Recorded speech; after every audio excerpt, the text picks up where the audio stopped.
Hi, this is Raji, and this is Making Brews and Paying Dues. I'm an actor who you probably have not heard of, unless you really love theater in the regions or you've seen High Maintenance on HBO. I made my rent in like a day. It was amazing. I spent some time as a barista in Brooklyn, New York, and I met really wonderful creative professionals that have stories to share about how they overcame hardship on the way to where they wanted to go. This show is a love letter to us millennials about persistence, hard work, determination, and I know that you will enjoy it.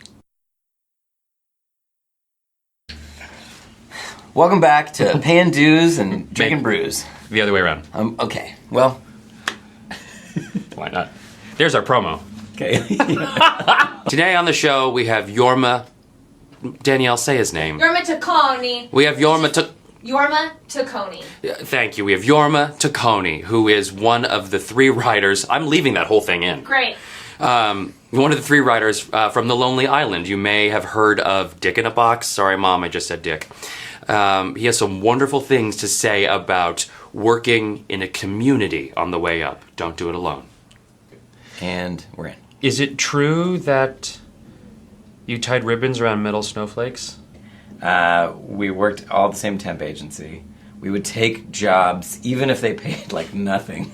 Like if they paid like upwards, you could get like $10 an hour, $12 an hour. I got fired from one or two places actually, because I was printing my resume at a BMW dealership and I got fired.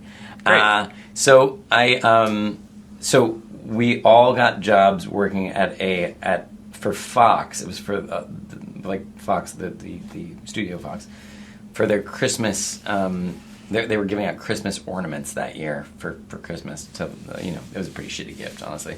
But our job was to tie the ribbons onto the Christmas ornaments. And we would take any job as long as we could, fuck around and, sit next to each other. And then we had a job where, that one I think we got fired from. Is that the one online? Does it say that we got fired from that one?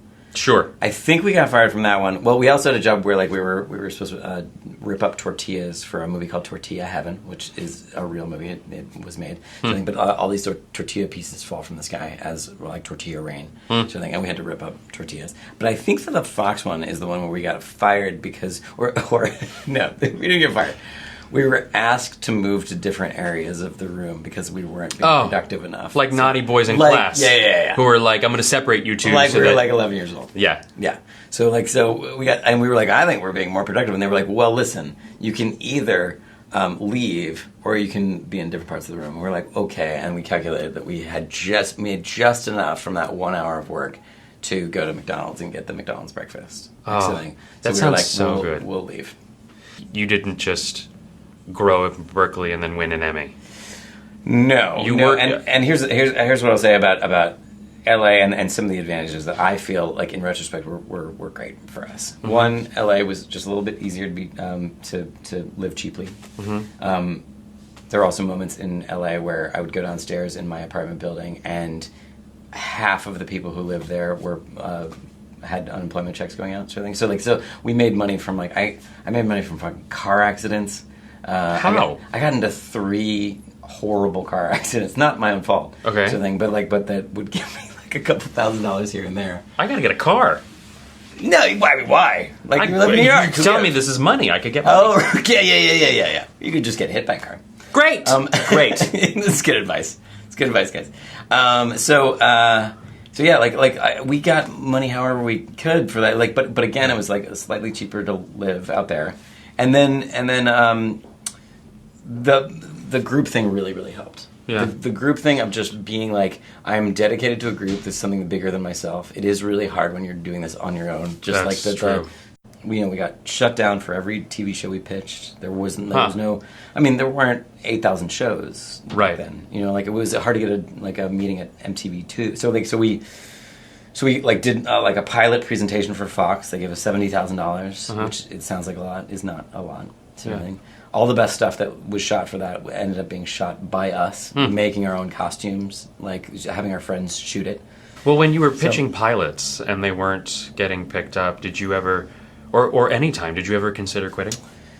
No, but again, I think why? There was always a goal. We were always being productive. Yeah. Sort of thing. And again, I can't stress how helpful it was for me at least to be in a group like that. Yeah. Like knowing that I thought both of these guys were super talented.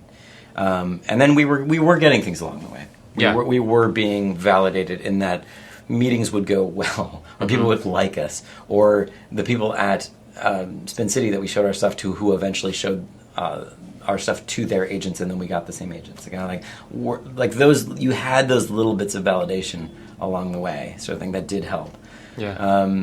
So no, there was no real moment where I didn't want to do this, or it was just being creative is just something that I need. So those things that feed your soul creatively are really necessary, and they might be the dumbest little thing. They might be you drawing a picture or whatever, like not that, but there's like something that makes you feel like you're valuable. So going from Berkeley to LA, and then SNL happened. You've probably heard of Saturday Night Live. Yeah, I have. Yeah, so have I. Do you think that on the way up, and then where you are now, and then where you're going to go, do you think that you'll ever stop paying your dues? I'll tell you one story about SNL, just to put it in perspective. Because it obviously all sounds great, and it is. I consider myself very lucky. Sure. I was my second year at SNL. We'd already made Dick in a Box by that point, and that was our second year. We'd made a bunch of things that would make you think that you were your job was very stable. I would almost have panic attacks walking from my apartment on 96th Street to the 96th Street. It's like 2 blocks. The station. And I would think to myself, like, if I can just breathe through these 2 blocks, I'll be okay for the rest of the day. If I could just breathe and take deeper breaths. And I remember going into the elevator at SNL and running into Emily Spivey, who's an amazing writer. She created Up All Night. She's wildly successful. She was a vet at the show in my mind. She was a little older than me, sort of thing at the time. She still is a little older than me. That's how age works. And we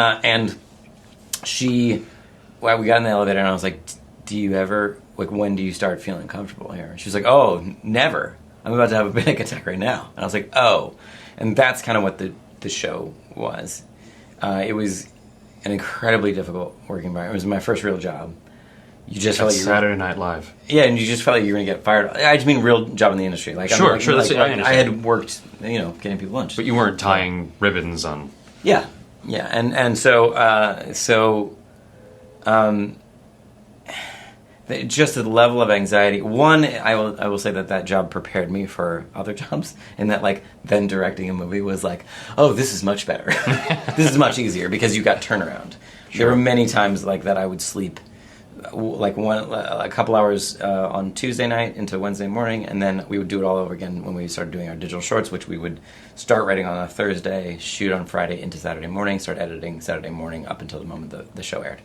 So I would have... Oh my gosh. So I started to get very good at knowing how long it would take me to edit something, or us to edit something, where I'd be like, if I was doing like a MacGruber, there were moments where I would be like, these 15 hours, I should only sleep 1 hour instead of 3. Because I know that this is like beast, this one is super hard. Like, because we would edit everything ourselves too. Yeah. So in that way, one, it was difficult because it made you think that it's hard for me to relinquish things a little bit because we did everything ourselves, and so we were very insular, and that's always how we did things.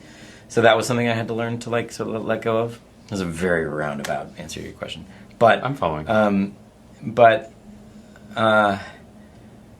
I just think that like that job in certain ways prepared me for the rest of my working life, but also gave me a healthy dose of anxiety, which I'm still sort of figuring out, because I can give you just my perspective of where I'm at now, sort of thing. I've done many different things, sort of thing, but freelancing is also very hard. It's kind of similar to being an actor in that you don't know where your next job is coming from. You're hustling to find these things. You are a little rudderless in terms of there's many different things I want to do, but just focusing on the one thing that's going to get you to the next place is so just being completely transparent, that's something that I'm dealing with right now. I'm just wanting to work with obviously do more Lonely Island stuff. I do direct TV and film stuff, but it's hard at this stage too. It's hard, and it's hard for your the other people that you think have made it. Everyone is sort of dealing with their own kind of anxiety. And we're living in the here and now, which is like, this is a difficult time to be alive. Yeah. There's a lot of things to compare yourself to, people to compare yourself to. Doesn't mean that they're happy. Right, exactly. So like getting that part down is really, really important too. And especially when people are posting things, they're not posting the bad day that they're having. No, they're posting when they booked it or whatever. Yeah. You know. I think I can say this. Like, my wife just was at the Golden Globes for, her movie is up for 3 Oscars. She had a really shitty night, when the Golden Globes happened. Like, it was like hard for her ego. But like, there's like, she wanted to write an article about it because, and I think that like she totally should. More things should sort of be said about like it. Just because it looks good doesn't mean it feels great all the time. So it's a rough fucking industry all the way up and down. I think, for people.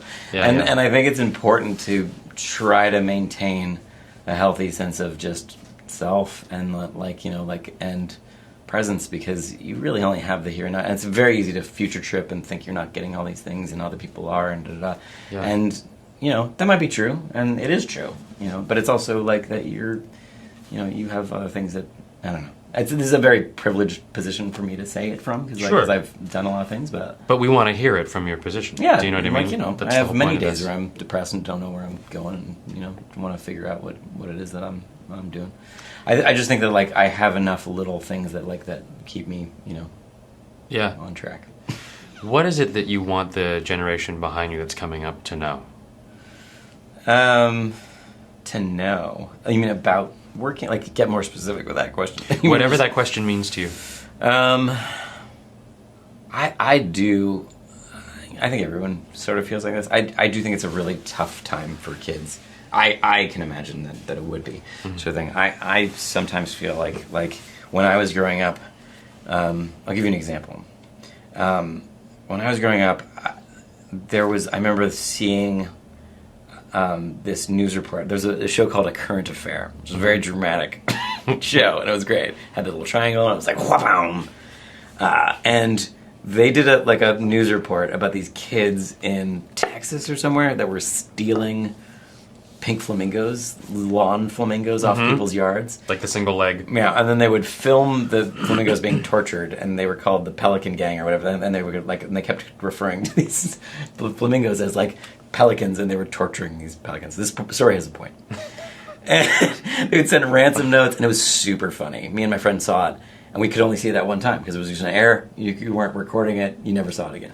And I remember thinking like, oh my God, there's these kids that are doing this fucking thing. We want to do that. This is amazing. There was no YouTube. There was no way to see what people were doing. So in that way, I felt this connection to these kids across the country that I was like, oh fuck, these funny kids are doing this funny thing. Yeah.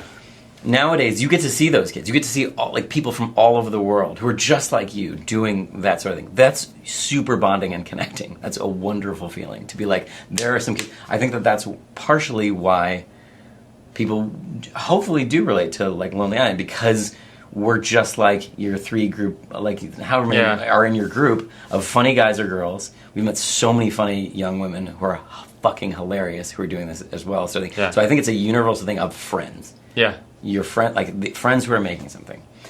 I think that's a wonderful feeling, and I think that's bonding, and I think that there's interconnection.